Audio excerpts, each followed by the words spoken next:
Isang mapagpalang araw, kabayan.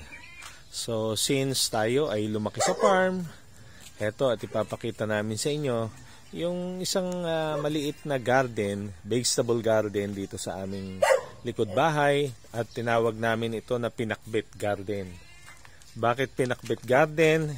Makikita nyo habang tayo ay nag-iikot dito at namimitas ng ilang gulay na nandito sa ating garden.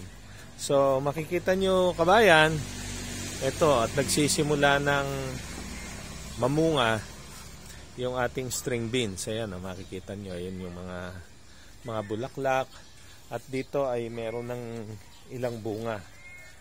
Ayan, ayan, ito yung bunga.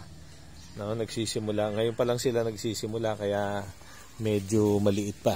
Ito medyo malaki-laki na itong dalawang ito. Ayan, ayan. So and then ang susunod dito ay mamimitas tayo ng okra.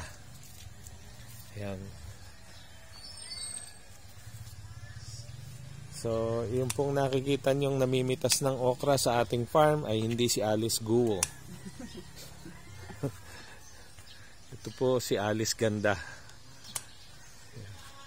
Teka, pakita mo habang pinipitas mo. Ayan.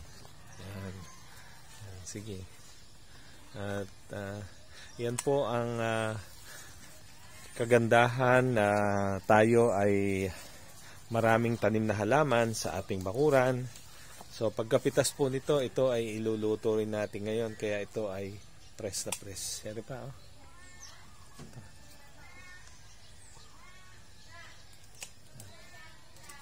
Ano pa? Ano isa?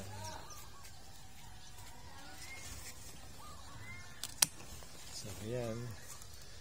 So, kanina po ay nakita natin yung sitaw. Ngayon ay okra.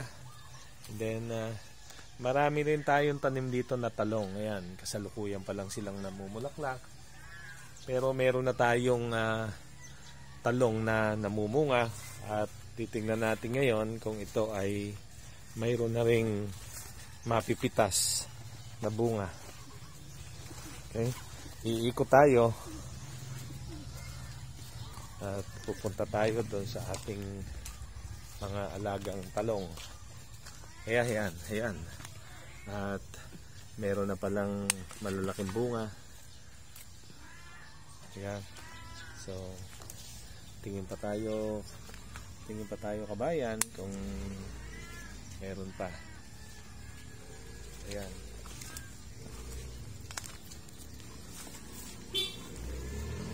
Ayun, ang isang maliit. Isang maliit. Ayan. Ayan. So,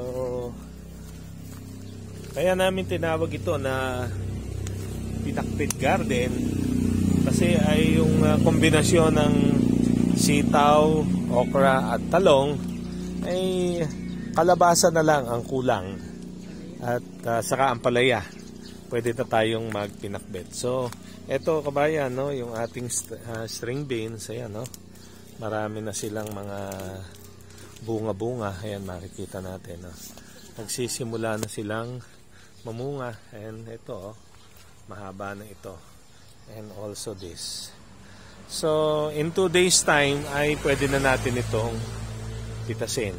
So ayan, makikita natin yung okra natin na kapipitas lang ay in 1 or 2 days time ay meron na naman tayong pwedeng anihin. Okay? Okay, so yan muna, kabayan, for today. And isang mapagpalang araw sa ating lahat.